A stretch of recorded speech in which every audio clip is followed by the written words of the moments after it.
back here on the GSMC Football Podcast. And for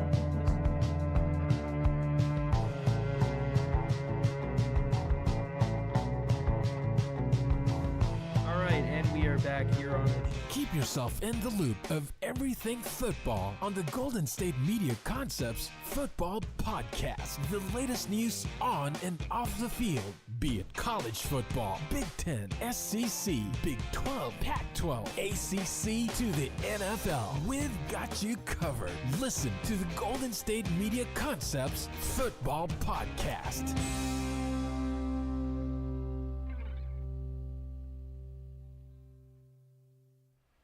And welcome everybody to another edition of the GSMC Football Podcast, brought to you by the GSMC Sports Network.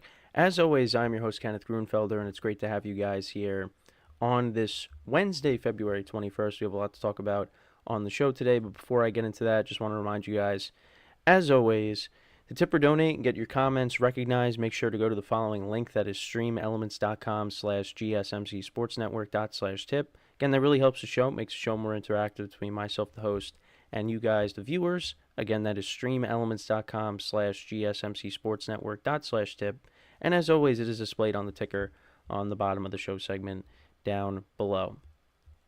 So with that being said, let's get into what we are going to talk about for today. So we're going to start off the show. We're going to talk about Dak Prescott and the possibility of him resetting the quarterback market. There's rumors out there that he could command for a $60 million contract.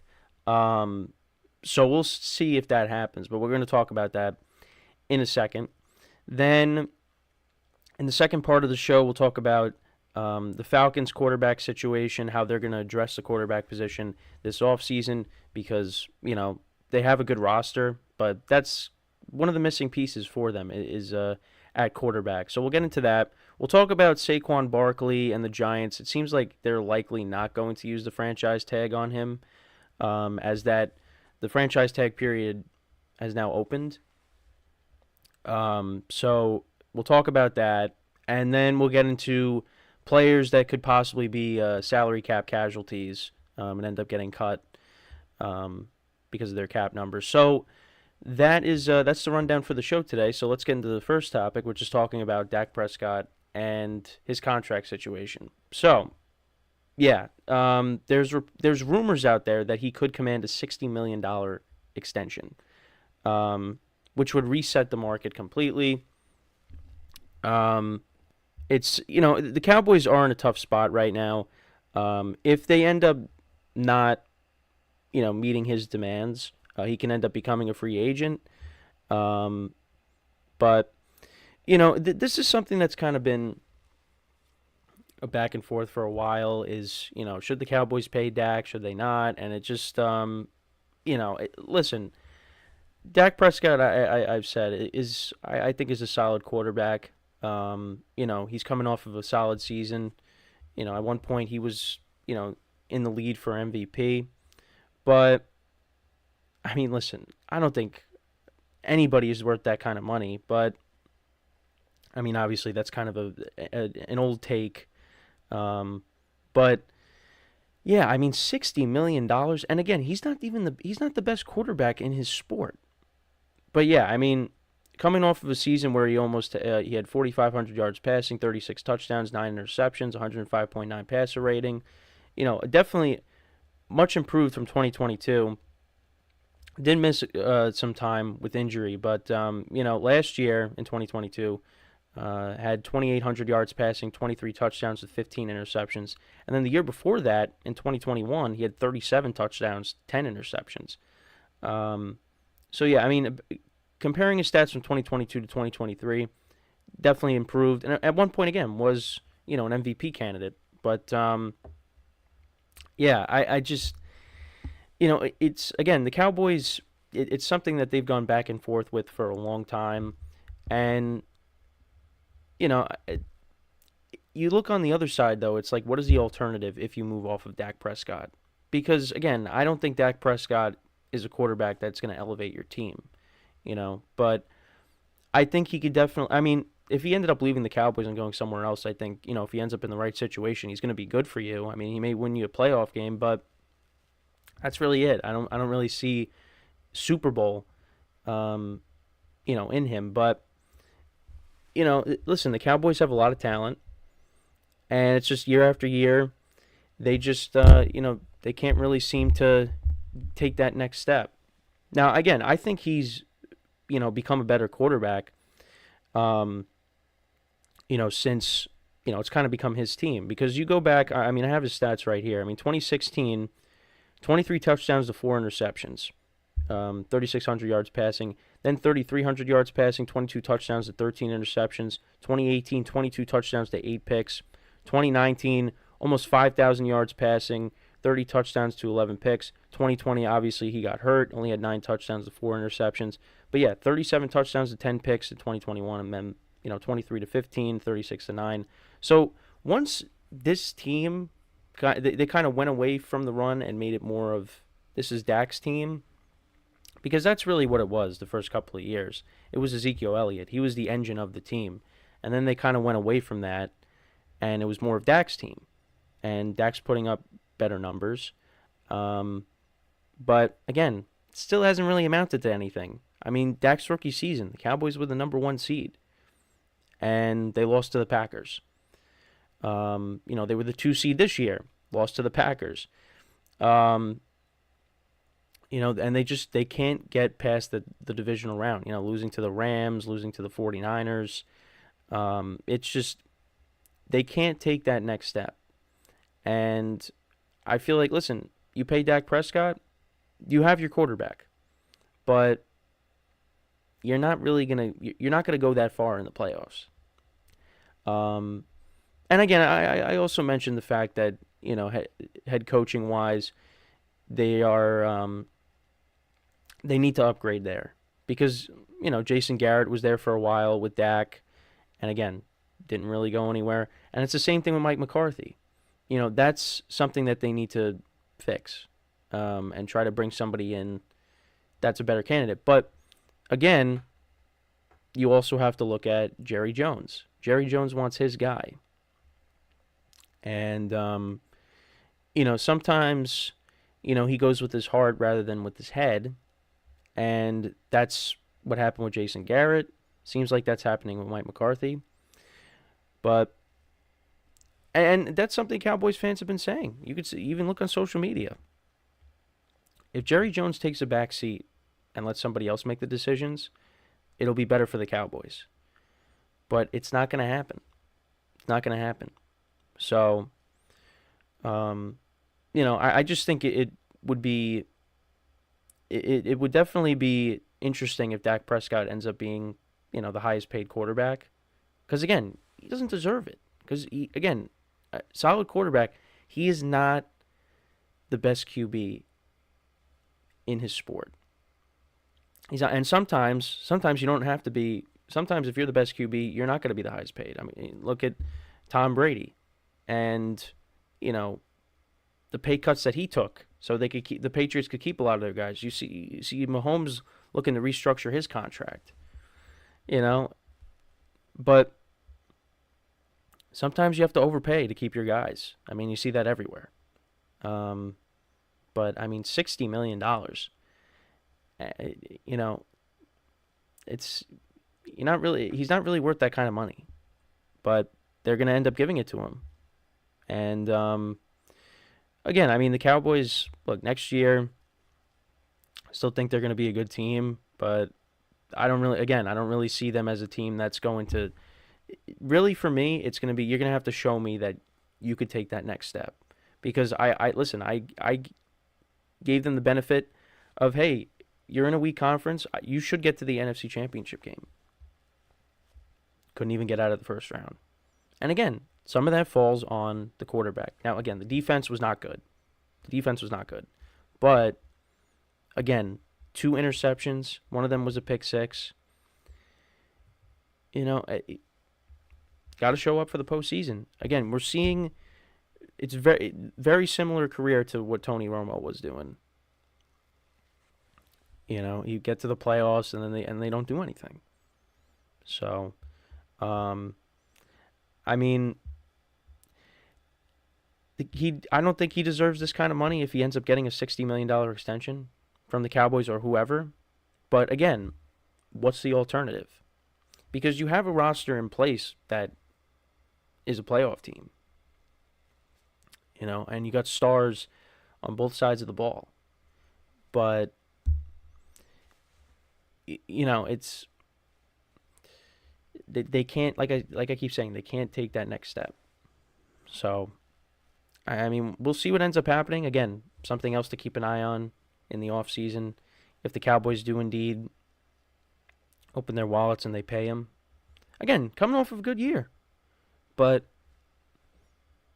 they came up small in the playoffs again, and that's something that you are evaluated by, and you're put under a microscope for, is your success in the playoffs. And he's not very good in the playoffs. He's only got 2 playoff wins. I mean, it's crazy how he's going to be going into what next year's going to be his 10th season, right? I think so, right? 16, 17, 18, 19. No, it's not. Well, ninth season. Yeah, I mean, it's wild. It's crazy how he's been in the league that long. But again, that just shows you how fast time goes. But yeah, I mean, he doesn't really have a lot to show for it when he doesn't perform in the playoffs. And again, I think he's gotten better. But I mean, listen, and he did say he wasn't going to throw double-digit interceptions this season. Well, in the regular season, he didn't. But if you count that with the postseason, he did. So, and listen, the talent is there. But, I mean, listen, how do they stack up against the 49ers? Like, that's the team that's standing in your way. Well, again, you lost to the Packers. The conference is going to be better, but that's the team that, every other team, it's up in the air. I mean, because, listen, they won the close game against the Lions. They could have won both games against the Eagles. I think they're better than every team in the NFC South. I know they did lose to the Packers. But I guess it's just, maybe it's just the Packers and the 49ers. You just can't beat them in the playoffs. So it's really those 2 teams, and then it's everybody else. But I would have liked to have seen the Cowboys and the Lions. I would have liked to have seen a rematch of that in the playoffs to see how that would have went. But yeah, we didn't get that. But listen, it's fine. Well, I mean, we'll at least see it next year when they both play each other in the regular season. So, but yeah, it's just, again, the conference is going to be better next year. Again, it's still not loaded like it has been in years past. But, again, I mean, when you're the Cowboys and you come up small in the playoffs, it really doesn't matter. So, we'll see what ends up happening. But, yeah, again, this is something to keep an eye on. $60 million contract per year. I mean, it's a lot of money. And, again, he's coming off of a good season. So, yeah, you deserve to get paid. But, again, when you talk about it from, like, a fan perspective, I mean, there's fans that are going to say, well, again, the Cowboys come up small in the playoffs. And he didn't play well. And that was, at that point, that was the biggest game of the year. And, again, they came up small. But, again, we'll see what happens. And because this is something that's been a back and forth thing for a long time on, if they should pay Dak or not. And now it's time. So, well, the extension at least. So we'll see, if they end up really opening up their wallet for it. Yeah, so he's in the so he's in the final year of his 4-year, $160 million deal signed after the 2020 season that included $126 million guaranteed. So yeah, this new contract, this contract extension is going to be, even higher. But yeah, and we'll see. we'll see what ends up happening. But like I said, I mean, it's just crazy how long he's been in the league for. Again, I felt like it was yesterday when I was watching his debut against the Giants, and the Giants actually won that game. See, the Cowboys were the 1 seed that year, and the Giants somehow beat them twice. I mean, the Giants made the playoffs, but I don't know how the Giants did it. First game of the year, they won 20-19, and then the game late in the season when Cowboys were one of the best offenses in the league. I mean, the Giants held them to 7 points, and they won 10-7. But yeah, but I mean, yeah, it was something that they were debating for a while to pay him, but they did that with his first contract, and now contract extension. What is it going to be? So, but yeah, I mean, that's pretty much it. Let me know what you guys think about this. I mean, I think a lot of people will agree Dak Prescott is not worth $60 million, but should the Cowboys pay Dak, or should they let him go and try to find another option? Because again, you could look at both options and say, well, he's not worth the money, but at the same time, you get rid of him, and who are you bringing in to replace him? Cooper Rush? Well, you also have Trey Lance. That's another thing, too. You have Trey Lance. Maybe you give Trey Lance a shot. I don't know. Actually, is Trey Lance a free agent? I'm not sure. Wait, I don't know off the top of my head. But yeah, I forgot that they still have him too. And listen, Cooper Rush did win them a couple of games. All right, so after 2024, Lance becomes a free agent unless the Cowboys decide to exercise. Okay, his fifth-year option. Okay. All right, so that's what the Trey Lance stuff. But yeah, we'll see. If they give Dak Prescott that contract extension. But yeah, so when we come back from our first break of the show, we'll talk about how the Falcons will address their quarterback situation, their quarterback position. Yeah, so that is what we'll do when we come back from our first break of the show. So, that being said, stick around, and we'll be right back here on the GSMC Football Podcast.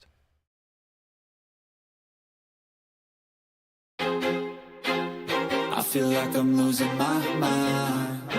Is everybody in the world blind? Please, Lord, give me a sign, a sign. I feel like I'm losing my mind. Is everybody in the world blind? Please, Lord, give me a sign, a sign. I wanna be the greatest. Everybody on the fake shit. I look around and feel like everybody is the fakest. I make this every day and I'm impatient, hoping one day I blow up from the basement. Statement, the top is so vacant. I don't hear shit that I think is amazing. Waiting for my day when I'm playing sold out shows for 1,000 faces. Hey, give me that crown, get in my way and to be put down. It ain't your place, all this my town. If I want that shit, then I'll get it right now. I'm losing it, the noose it fits, some losing shit, a stupid myth. You choose to live or choose to dip, you choose to fight or lose your grip and lose a gift. Oh, I feel like I'm losing my mind. Is everybody in the world blind? Please, Lord, give me a sign, a sign. I feel like I'm losing my mind. Is everybody in the world blind? All right, and we are back here on the GSMC Football Podcast. And for the second part of the show, we are now going to talk about how the Falcons are going to address their quarterback position. So, their head coach and GM, that's what they're prioritizing here in the offseason is the quarterback position. They're going to explore all options, whether it's a trade, free agency, the draft, to try to improve this quarterback position. And it was kind of that was really the difference, you would say. I mean, I guess you could also throw in coaching as well, which is why Arthur Smith is no longer there. But, I mean, again, if they had a better quarterback, Falcons probably make the playoffs. At one point I thought they were because, they beat the Bucks and the Saints. So it looked like that was going to happen. Like, this was earlier in the year, of course. But then that ended up not happening. I mean, you had Desmond Ridder him being inconsistent and then benching him, putting in Heineke, then going back to Ritter because Heineke got hurt, and then they went back to Heineke again, and then Desmond Ritter, he started. I know he started the last game of the regular season, or right? He did start the last game of the regular season against the Saints, but yeah, I mean, it just it just was a mess of a season. Well, not really a mess, but just like it was inconsistent. So I just want to make sure that. Oh yeah, so yeah, Desmond Ritter did start that game. They actually did put in against the Saints, but then they put in Logan Woodside. At one point, he played. But yeah, it just was a lot of back and forth with the quarterback position. Actually, both Desmond Ritter and Taylor Heineke are under contract for 2024. But yeah, I mean, the team is still looking to upgrade. Now, look, you got free agency. You got Kirk Cousins, Ryan Tannehill. But also, Russell Wilson could be a possibility if he does end up getting released. Justin Fields, he's a possibility when it comes to, if they want to explore a trade. The Falcons right now, they have the 8th pick in the draft, and it's a possibility they could trade up to maybe get one of the top quarterbacks. And yeah, I mean, listen, they have some good players on their team, it'd be nice to see how they would produce with a good quarterback. Talk about Kyle Pitts, Bijan Robinson, Drake London. I mean, listen, any quarterback that steps into that situation, I mean, it's a good situation when you got all these playmakers. Then it's just up to you to get them the ball. But I also did want to talk about Justin Fields because, so again, whenever stuff like this happens, people tend to go a little bit nuts over it. So some fans are interpreting Fields' social media activity as a potential indication of where he could go next. And there's a lot of rumors out there that maybe he goes to the Falcons. So he has followed players from certain teams around the league on social media. And, that's something that is being taken notice of. And there's a possibility that maybe Fields gets traded. So, and again, this is stuff I was reading on. And, so it talks about, Ryan Poles, the general manager. Seems like they might be leaning towards drafting Caleb Williams, which then would lead to Fields getting traded. But then there's also that scenario that has been talked about where they keep Fields and they also draft a quarterback, which they should not do that. They should not do that.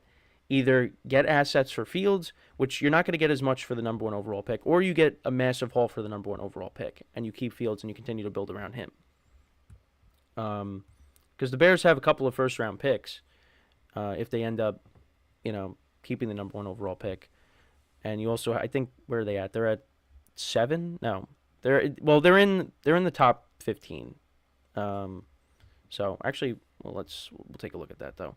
But yeah, I mean, the Falcons, they got a ton of playmakers. So, if he gets traded there, that's not a bad situation to be in at all. But first of all, it has to happen. Oh, so yeah, the Bears, they got 9, so they have the 9th overall pick. And some of them are, some of the mock drafts are coming out. I saw one that they had them getting Roma Dunze, the wide receiver. And listen, again, to go along with DJ Moore, I mean, that's a good combination there that ends up happening. But again, who's going to be throwing the ball? Is it Fields? Is it Caleb Williams? I mean, again, got to wait and see. Got to wait and see what happens. But yeah, I mean, you look at the production that they got out of the quarterback position in 2023, and yeah, again, inconsistent. I mean, they benched Ritter and they went to Heineke, and it's just, it didn't really work out. Because, yeah, I mean, you look at, so Heineke's numbers, he had 890 yards passing, 5 touchdowns, 4 interceptions, a 74.7 passer rating. And then for Desmond Ritter, he had 2,800 yards passing, 12 touchdowns, 12 picks, 83.4. And, yeah, I mean, that was kind of the difference. I mean, if they can upgrade a quarterback, I mean, definitely can win a few more games. But also you got to see how the coaching staff, is as well. If you go back and look, they lose to the Commanders by 8. Desmond Ridder had 3 picks in that game. Lost by 3 to the Vikings. That was the Josh Dobbs game when, Jaron Hall gets hurt. They put Dobbs in, and Dobbs leads them to a win. Will Levis torched them in his debut. Kyler Murray's first game back, they lost by 2. Heineke started the game, and then Ridder had to come in because Heineke got hurt. You lose to the Bucs by 4. You lose to the Panthers by 2. You lose 9-7. And I think it's because they kicked the game-winning field goal, I believe. Yeah. So you lost that game. Then the last 2 games of the regular season against the Bears and against the Saints, they got blown out both times, 37-17 and then 48-17. I guess because, I shouldn't really say the season was, they mailed it in, because the week before on Christmas Eve they beat the Colts 29-10 at home. So, yeah, it just, it's a disappointing season for them. But, listen, I think if they can get the right quarterback in their system, then they're going to be on an upward trajectory. So, again, they got plenty of options. But as to, how they're going to address it. But it's, and I did see something that said they like Desmond Ridder, but he's got to improve, so. But I don't think the answer is on their roster. I think they got to go explore elsewhere, whether it is trading up in the draft, whether it is trading for Fields or getting one of the quarterbacks that could be available in free agency. I know we talk about Kirk Cousins, but what if the Vikings franchise tag him, I don't know if they're going to, we'll see if that ends up happening, but if it doesn't, yeah, he's going to be a free agent, and there's going to be teams that are going to try to get him because he's going to be the, one of the top guys. And then I'm curious to see Russell Wilson too. If he gets released, what ends up happening with him, where he ends up going, because the team will pick him up. I saw also, Mike Tannenbaum was saying that he was suggesting, I think it was him, that the Jets should then sign Russell Wilson to be the backup to Aaron Rodgers. First of all, I don't think Russell Wilson's going to do that. But, Russell Wilson as a backup quarterback, that's not bad. It's not bad to have. But, it's a little out there for, I don't think that's happening. Also you got Jimmy Garoppolo too, who's going to be out there as well. But I think Russell Wilson can be I saw something else that there were teams out there saying that he's still a starter. Jimmy Garoppolo, I think, is trending more towards being a backup, which, yeah, that I would agree with that. But for the Falcons, they need a starting quarterback because again, you got all these playmakers on the offensive side of the ball. They need somebody. And, whether it's Fields or Kirk Cousins or Russell Wilson or whoever, they're definitely upgrades over what they have now. And actually, this was kind of a debate that we were having in our production meeting was, first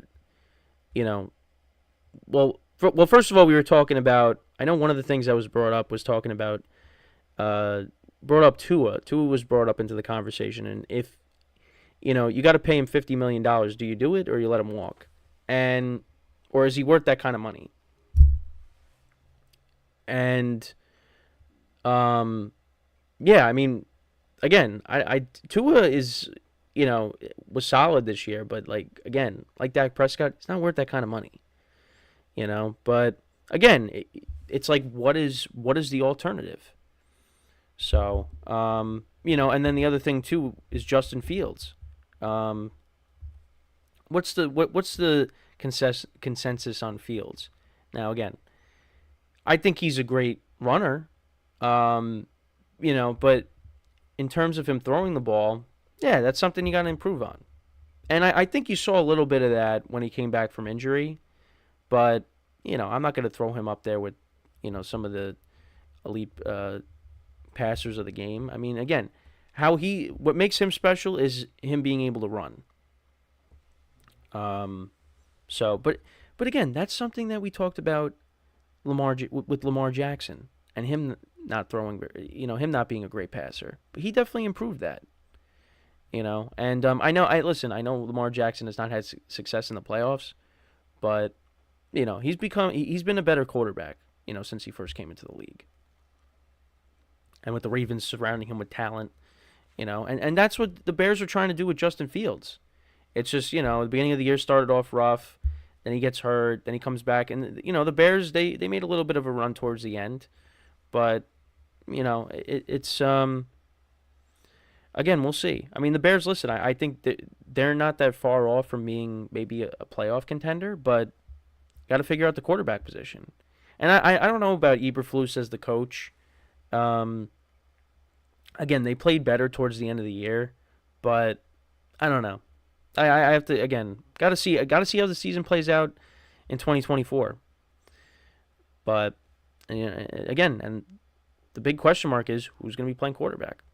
And Fields, he could be on his way out. Goes to Atlanta. Again, that's a solid supporting cast that he'd be going to. So, if that ends up happening, but I don't know. He's got to improve it. Throwing the ball. Because again, what he could do with his legs. Now it's all about being more consistent as a passer. So, but yeah, let me know what you guys think about that. What do you think the Falcons should do at quarterback? Well, this is what they're not going to do, but do they ride with one of the options they still have? Do they try to address it through free agency, trade, draft? What's the best way for the Falcons to address their quarterback position? For me, I mean, yeah, it's kind of tough. Because, I mean, if you trade up and you try to get one, I mean, because, I don't know, it is tough. Because, again, Kirk Cousins, that would be a great option. It's just you worry about the Achilles injury. Although, I don't know. I feel like for me, I feel confident he's going to bounce back. But, they could do that. Go with Russell Wilson maybe if he's available. You trade for Fields. I guess maybe the draft. Because you still have, I mean, this team is the playmakers that they have are still young. So and you got a new head coach. I don't know. But let me know what you guys think. So before we go to break, I just want to remind you guys again, to tip or donate and get your comments recognized, make sure to go to the following link. That is streamelements.com/GSMCSportsNetwork./tip. Again, that really helps the show, makes the show more interactive between myself, the host, and you guys, the viewers. Again, that is streamelements.com/GSMCSportsNetwork./tip. And as always, it is displayed on the ticker on the bottom of the show segment down below. So yeah, when we come back from our second break of the show, we are then going to talk about the Giants and Saquon Barkley. Will the Giants franchise tag Saquon Barkley? It doesn't seem like that's likely, so what does that mean for both sides? So stick around, and we'll be right back here on the GSMC Football Podcast.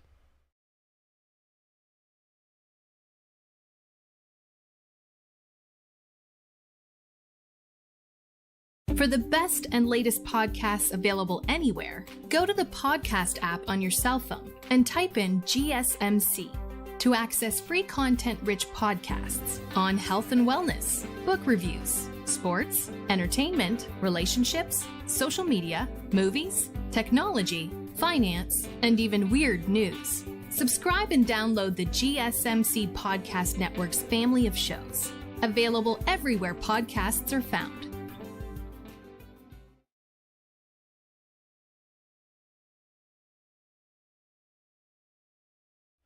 All right, and we are back here on the GSMC Football Podcast. And for the third part of the show, we're going to talk about whether the Giants will franchise tag Saquon Barkley or not. So the franchise tag period is upon us.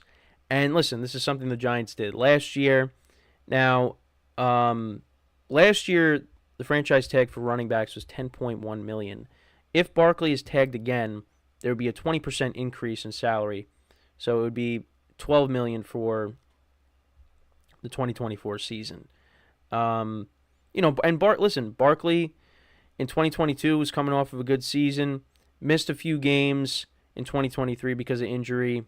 He finished with 962 rushing yards. But yeah, I mean, the Giants season, it was a mess.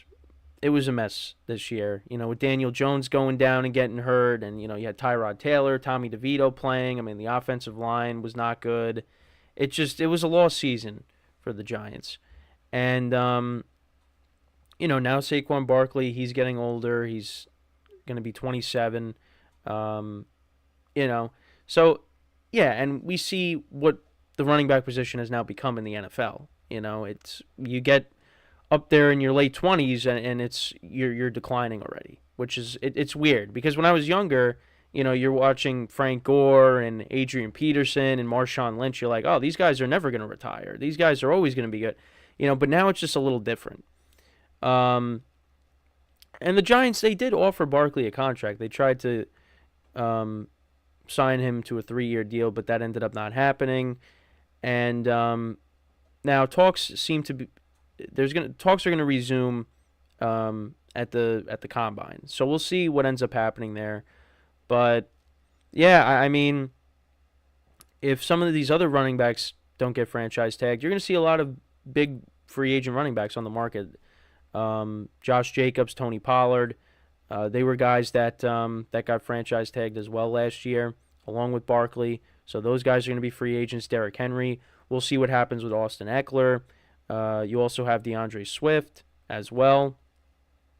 Actually, Austin Eckler, I think, is available. But yeah, I mean, there's going to be a lot of free agent running backs. So it's going to be interesting to see where some of these guys end up. But now, should the Giants sign Saquon Barkley? Now, again, I'm a fan of the Giants, of course. But I don't know. For me, as a fan, yeah, I would like to see him be back with the team. But ultimately, do I think that losing him is the worst thing in the world? No, I don't. I think the Giants have a lot of areas that they need to address, and I feel like the other areas are more important than the running back position. The quarterback, offensive line, even pass catchers too. I feel like, and again, you want to have a good running game because, there were years with Eli Manning where you had Orleans Darkwa as your lead running back. Again, that's an immaculate grid player that you should use if there's a way to use him. Even though I really only remember him playing with the Giants. He was definitely on other teams. I just don't remember off the top of my head who else he played for. But yeah, you had Orleans Darkwa. And he actually, coincidentally enough, he wore number 26. So he was the original Saquon Barkley. But again, that's a throwback. But yeah, it's just you want to have a good running game. And right now, the Giants, if they lose Barkley, well, you got to replace him. I mean, I know they drafted Eric Gray, but I mean, you're gonna have to address the position.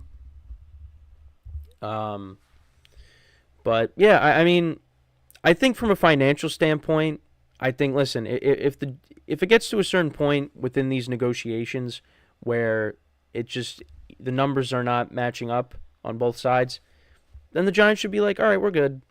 We're going to let you go.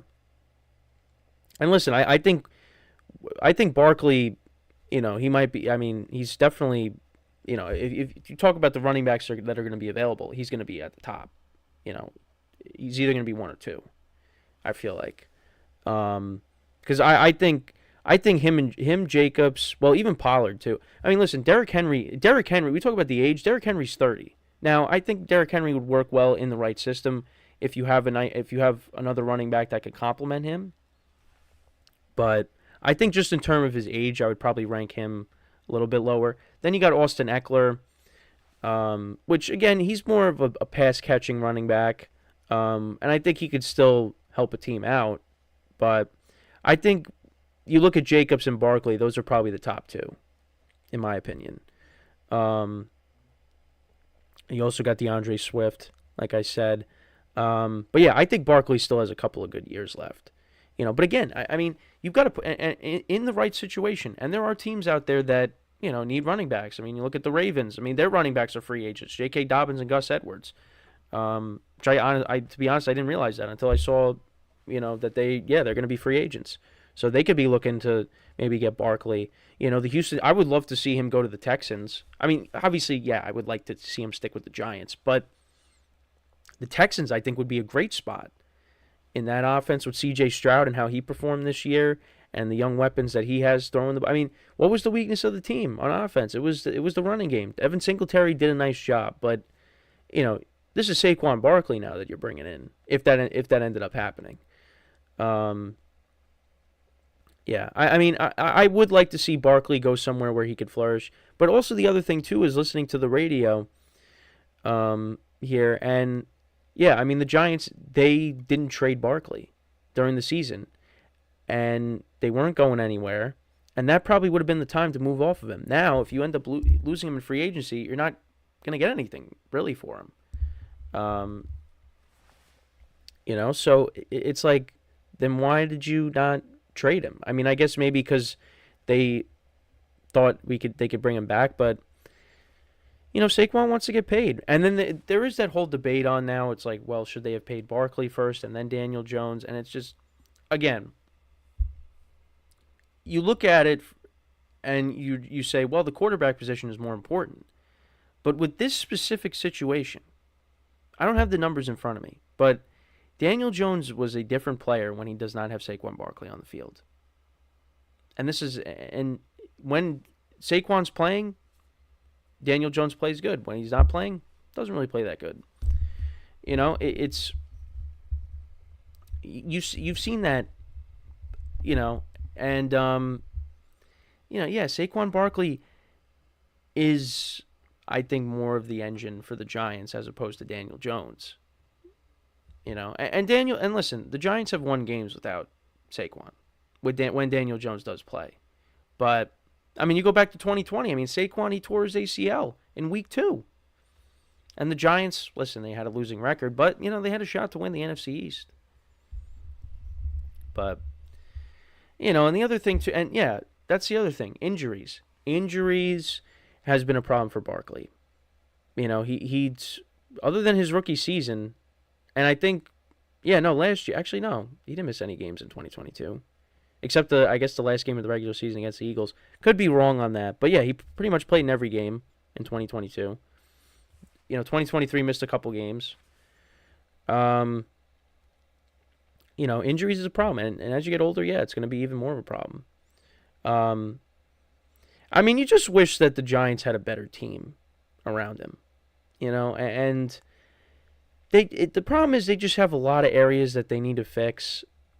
And I feel like those areas I think are more important to worry about as opposed to, paying Saquon Barkley. Because listen, you bring back Saquon Barkley, that's great. But quarterback is still a question mark. The offensive line, defense still needs some work, even though they got some good players on that side of the ball. But on top of that, you got a new system that you got to implement because Wink Martindale's not there anymore. And they brought in the defensive coordinator from the Titans.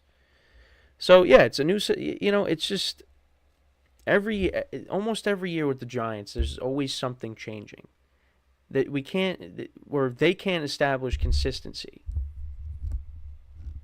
That's why it was great when, you had both coordinators coming back for this year, both Martindale and Kafka.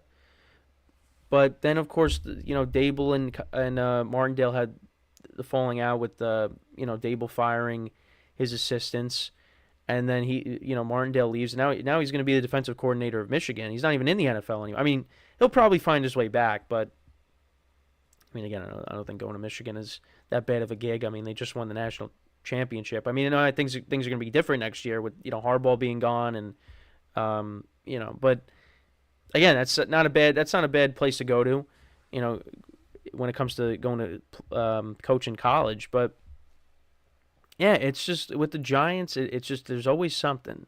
There's always something. Now it's with the head coaches. Well, in terms of, I guess, well, I mean, the Giants head coaches, there's been some drama that's surrounded them. I mean, you go back to Ben McAdoo and when they were benching Eli for Geno Smith. Yeah, I mean, yeah, there's been drama with that. But I mean drama like that with, like, their coaches on their team. I mean, I don't really, I don't really remember there being drama with, the head coach and other coaches on the team, before Dable with Wayne Martindale, unless I'm missing something. I mean, Joe Judge, Pat Shurmur, Ben McAdoo, they all had their moments, and not good ones. But I think this one was kind of a different situation with Dable and Martindale. But yeah, it's just it's always something. It's always something with the Giants, and really to answer it, the original question, will the Giants franchise tag him? I mean, yeah, it looks probably not. Probably not. But I mean, they could, and then they try to work out a deal again, but I don't know. Because yeah, I mean, you didn't trade him, so like you obviously want to keep him, but I don't know. I think it's just the Giants have so many other areas that they need to improve on. It's like the running back position, I think, is one of the there's other priorities besides the running back position. And the running back position is not the top one. The top one, it's either offensive line or quarterback. It's one of those two. I mean, and listen, I said it. I thought Daniel Jones played his last snap as a Giant, but maybe not. I think really the offensive line, that has been a problem for so many years. They really have not been able to fix it since they last won the Super Bowl. And it's incredible. I mean, you see look at the Chiefs. And I know that, and the Chiefs are the standard of the league right now. But they played the Bucs in the Super Bowl. Mahomes was missing both of his tackles. And they fixed it in one offseason. They drafted well, and then they signed Orlando Brown, they signed Joe Tooney, they drafted Creed Humphrey, and they were fine. And then they won the Super Bowl a couple years later. I mean, they made it to the AFC Championship game and they lost to the Bengals, but still, they fixed it. I don't understand why, and that goes for both New York teams too. They can't fix the offensive line, no matter what they do. Again, Andrew Thomas, who Dave Gettleman drafted, he drafted him. Give him credit. But outside of that, got to figure out the other positions. Because, John Michael Schmitz, I did not say his name right. John Michael Schmitz, okay, there we go. Again, just his rookie season. And why am I drawing a blank on the Giants' right tackle from Alabama? Why am I don't know why I'm drawing a blank on his name. Because I know when I'm going to see it, and I'm going to be like, oh yeah, I don't know how Evan Neal, that's who it was. Okay, yeah, I had to pull it up. Evan Neal. I mean, listen, he hasn't been great, so they got to figure that out. They signed Justin Pugh, and when they played the Bills, the Sunday Night Football intros, he said Justin Pugh straight off his couch. Pugh came in and actually didn't do a bad job. The offensive line actually improved a little bit. So, yeah, it's just the Giants have so many problems, and again, it's going to probably come at the expense of Saquon Barkley if they don't end up bringing him back. And I think he should go somewhere else, and I think he would do well if he ends up in the right situation. And, be a playoff contender. 2022 was nice, but yeah, Giants took a massive step back. And I think they have to prioritize other positions, improving in other areas. And again, I think that's going to lead to Saquon Barkley going somewhere else. But we'll see. That's just my opinion. But let me know what you guys think.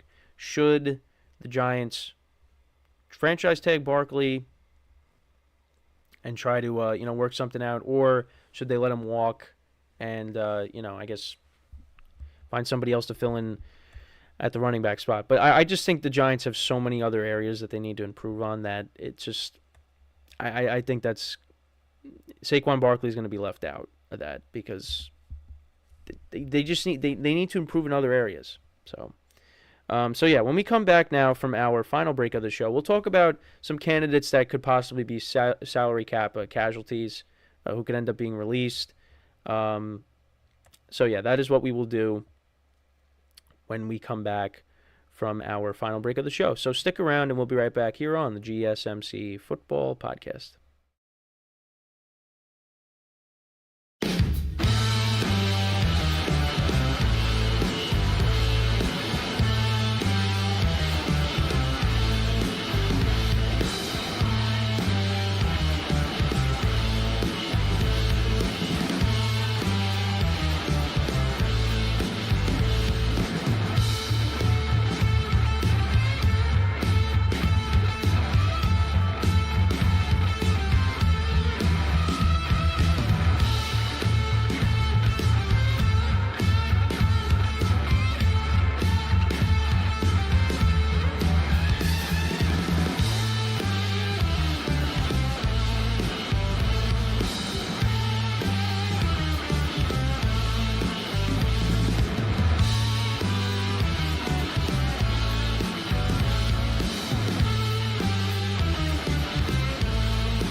All right, and we are back here on the GSMC Football Podcast. And for the final part of the show, we're going to talk about some possible salary cap casualties, who could end up getting cut, getting let go of. So we'll look at teams in both conferences. A couple of articles, I guess you could say, on NFL.com I'll look at and what they have to say. So actually, the first one I saw, this one kind of caught my eye. But I guess it kind of does make sense because, they're coming off of a major injury. And that would be the running back for the Cleveland Browns, Nick Chubb. So, yeah, I mean, we saw it, the horrific knee injury in week 2. I mean, that was when that was the beginning of actually, no, we should say the week before that because that was when, Aaron Rodgers got hurt. But, yeah, I mean, then you had Nick Chubb getting hurt the following week. I mean, it was devastating. It really was because he's one of the, he's one of the exciting players to watch, and especially on the Browns. And, he gets hurt. It's actually his second major knee injury because it also, I think in college too. That was when he had his first one. But, yeah, he carries a $15.825 million cap hit in 2024, which is the third highest among running backs. And the Browns, who are currently nearly $20 million over the cap, could certainly use the $11.8 million in savings if they ended up letting Chubb go. So we'll see. I mean, I guess they're going to have to work on restructuring his deal if he wants to stay. I mean, listen, it's tough because, again, he's coming off of a major injury. But, again, he had Jerome Ford and Kareem Hunt. They did a nice job. But, yeah, I mean, Nick Chubb. I mean, it would have been interesting to see if, Chubb doesn't get hurt, and, Deshaun Watson gets hurt. How does the season turn out for the Browns? But we'll see. I mean, I think it's also because he's coming off of a major injury, too, which they could say, all right, well, if you don't want to restructure, then we're going to have to let you go. They're going to have to look elsewhere.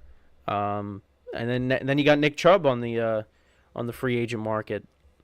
Another big running back name. I mean, it's funny because a lot of these running backs that are going to be available, at one point, they were first-round picks in fantasy. Like, I just remember there was one year that I was doing fantasy with my friends, and it was like every single pick was pretty much a running back. And it was most of the guys that are going to be free agents: Derrick Henry, Saquon, Chubb, Eckler. It's crazy. So speaking of Eckler, you also got the Chargers. They got some candidates that could be cap casualties. I did see on social media this player could be one of the likely players to get released, and that's Mike Williams. Because Mike Williams, he tore his ACL, and with his cap hit, maybe the Chargers say, and because the Chargers, their cap situation, they have to figure that out, and it could be Mike Williams that ends up getting released. So he has a $32.5 million cap hit. Keenan Allen has a 34.7 cap hit. But Keenan Allen's coming off of a great season. So Mike Williams, I think, is probably the guy that they maybe let go. You also have Joey Bosa and Khalil Mack, two vets on the defensive side of the ball. I saw something that if Joey Bosa ends up getting released, maybe he goes to San Francisco and plays with his brother. I mean, all these guys on the Chargers, I mean, they could go elsewhere and they could produce. Khalil Mack had a good season. If a team that needs a pass rusher, he could help out. I think the same thing with Joey Bosa. Mike Williams, I mean, listen, is a big wide receiver. The problem with him is, and this has been for his whole career, his health.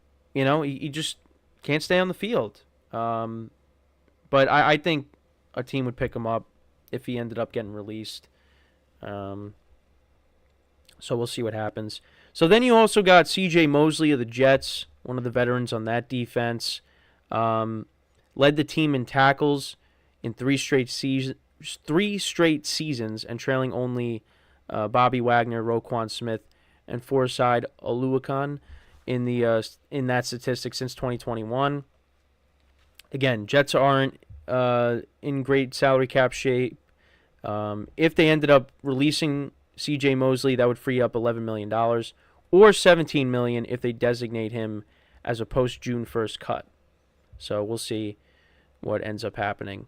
Tre'Davious White of the Bills, I mean, again, he suffered I think it was the Achilles injury earlier in the season. So yeah, he's their corner.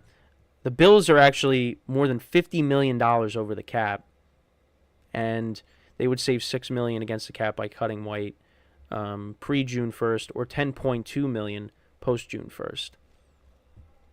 So we'll see. A few Miami Dolphins here. You got Teron Armstead, who supposedly has been pondering retirement. Just finished his 11th season. So yeah, if they cut him, that would free up $8.8 million in cap savings, while carrying an $11.4 million in dead money. So we'll see what happens there. Then you got Xavier Howard.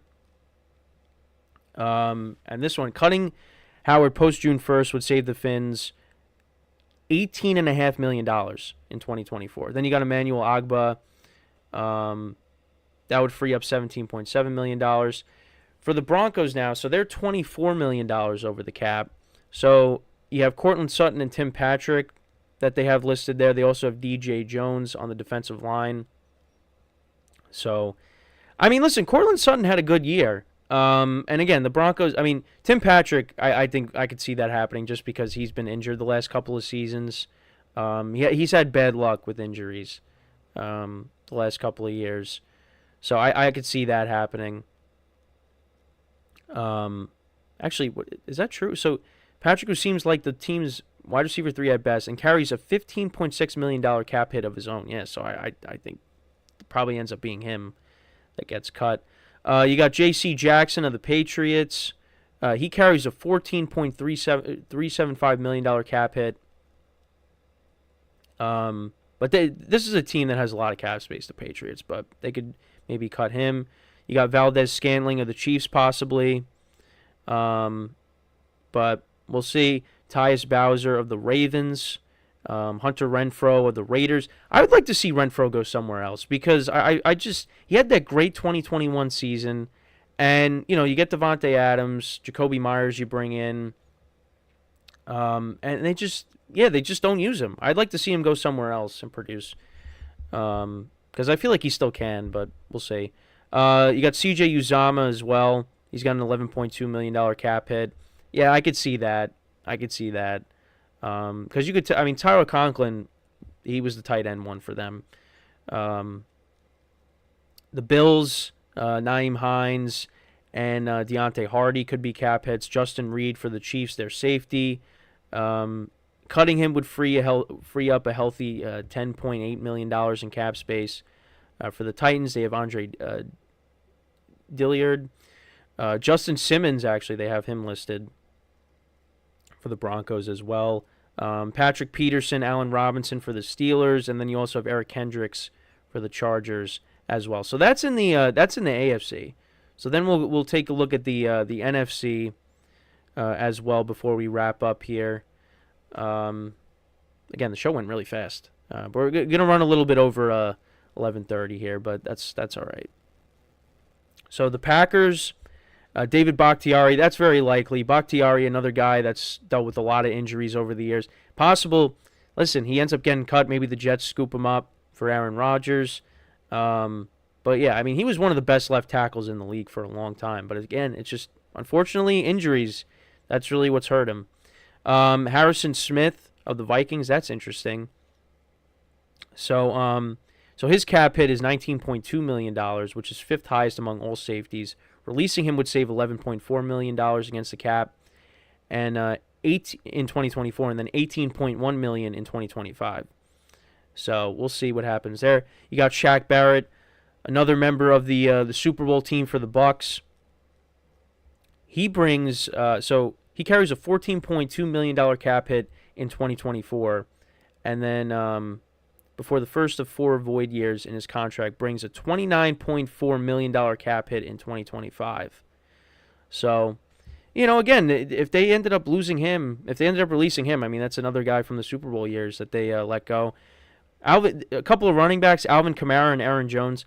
So that would be wild. So I talked about all the running backs that are available. So then Nick Chubb, we'll see if the Browns, I mean, I don't know if the Browns are going to, but we'll see. Then they also have, in the NFC, Alvin Kamara and Aaron Jones listed. So if those two guys get cut, again, that just adds to the big names at the running back position that are out there, if that does indeed end up happening.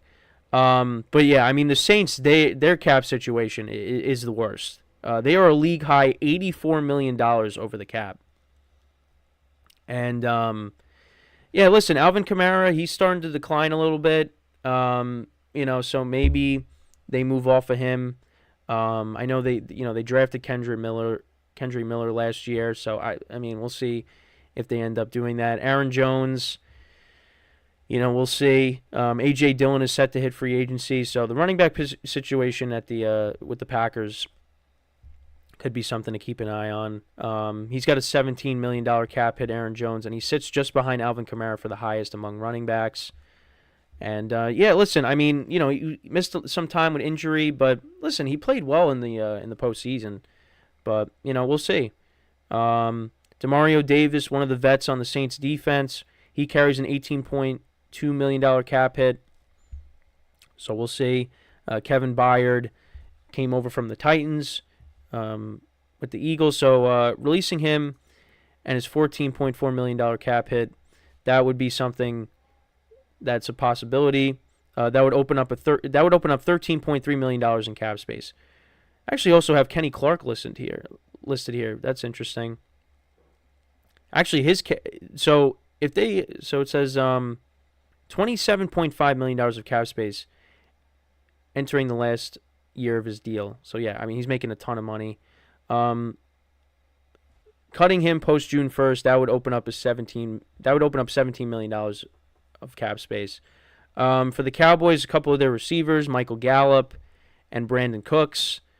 I mean, those are some playmakers. I mean, I could see Michael Gallup being released because he's kind of become that forgotten guy. I mean, because Gallup at one point was, he was the top weapon of the offense. But, then they draft CeeDee Lamb, you had Amari Cooper, and then now, you bring in Brandon Cooks. So I could see Michael Gallup being a cap casualty. I think the Lions already did this, but they cut safety Tracy Walker.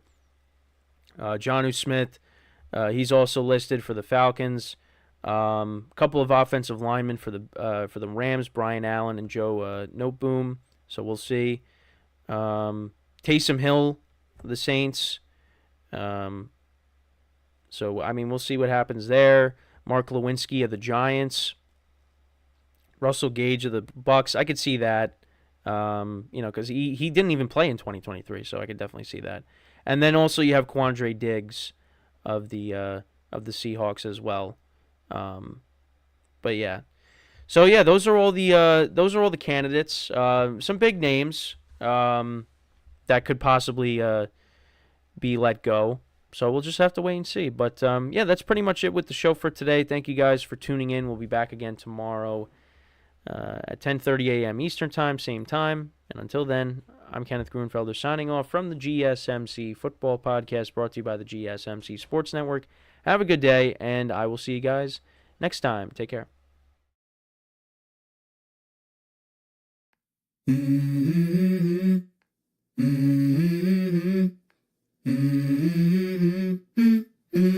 Let's go. I wake up to a little bit of drool on my pillow, feel like it's gonna be a bad day.